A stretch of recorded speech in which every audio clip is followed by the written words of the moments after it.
Today I will talk about the extreme obedience and the effect that it will bring to the society. The reason why I choose this topic is because one of the experiments I studied recently, Philip Zimbardo's Stanford Prison Experiment. The experiment was a study of the psychological effect of becoming a prisoner and prison guard. Here is a brief introduction of the experiment. In 1971, in the basement of the psychology department of Stanford University, a mock prison was created. It rivaled all social psychology experiments in controversy. Shortly after I finished this Stanford prison study, Milgram embraced me and said, "I'm so happy that you did this." He said, because now you can take off some of the heat that he's had to bear alone of having done the most unethical study. Although this experiment is over 30 years old, its enduring power has been underscored by the events at Abu Ghraib.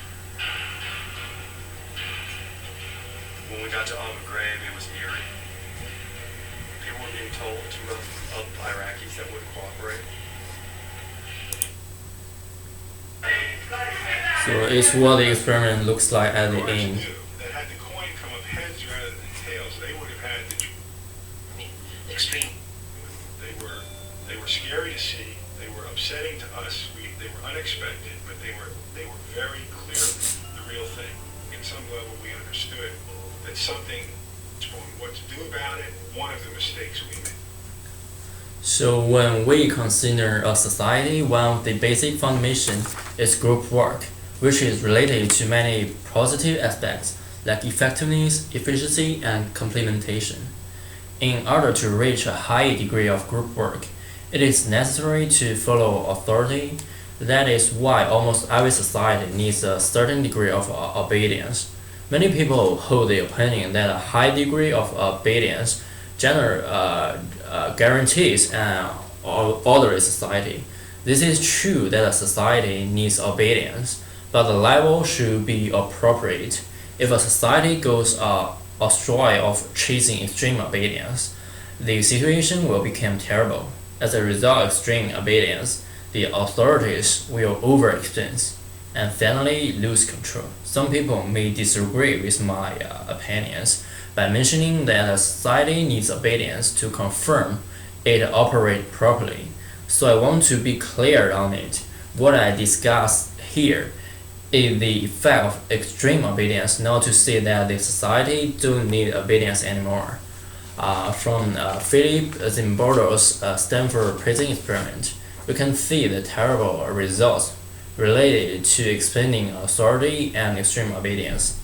The volunteers were randomly selected to be prisoners or guards. At the same time, their society rules changed. The prison guards represented authority, and the prisoners had to be extreme obedience. The terrible and scary outcomes showed up when all the volunteers adapted their rules. The guards enforced authority by measures and unlimited subjects some of the prisoners to psychological torture. Many of the prisoners passively accepted psychological abuse at the request of the guards. The experiments had to stop after only 6 days, and the entire situation losing control. Beyond this experiment, a movie adapted from it, Death Experiments. The result of the movie is a little different from the experiment. In the movie, the prisoners were not just following the authority. The leading actor, number 77 prisoner, tried to challenge the authority and didn't accept his rule. His reflection made the experiment totally different.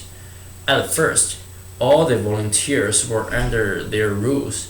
As a result of number 77 prisoner's action, they began to fight for their rights or their own thoughts.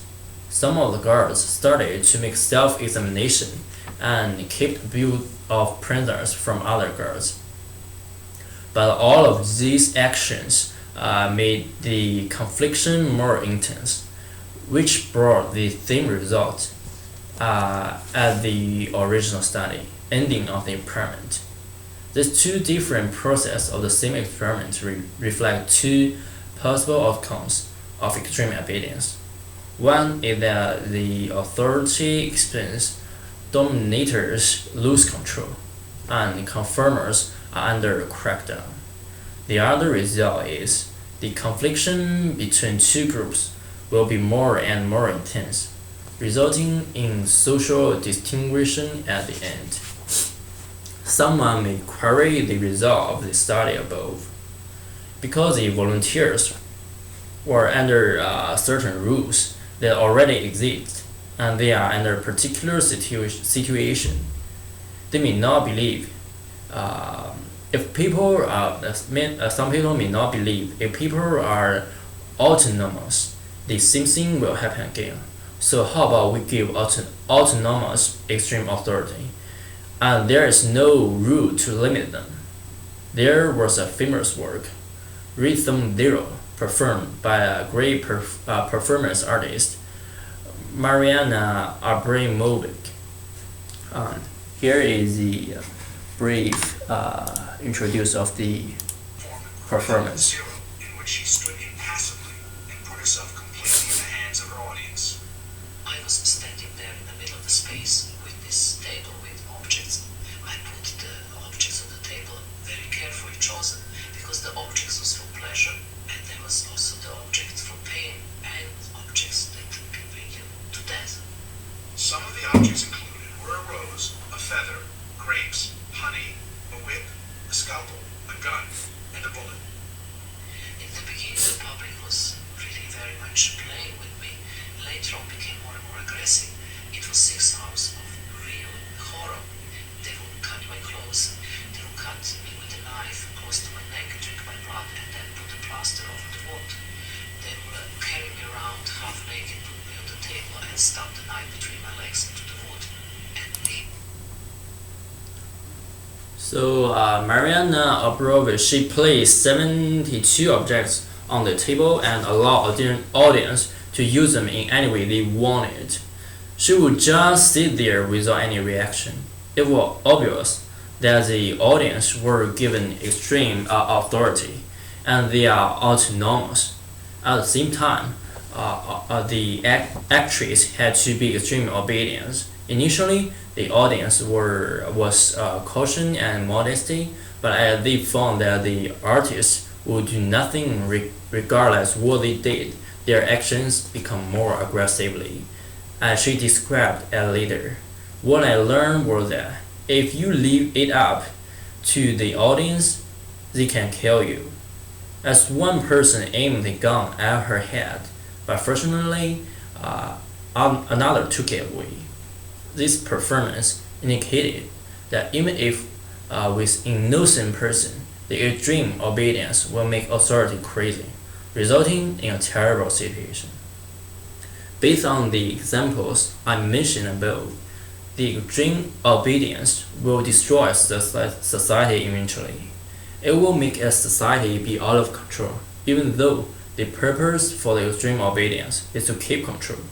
That is why, in the point of view of history, the Caesarism, which represent extreme obedience, left the stage, and this society are more autonomous. So what I want to mention here is the society needs limited authority and limited obedience, not just follow extreme obedience. Thanks for your time.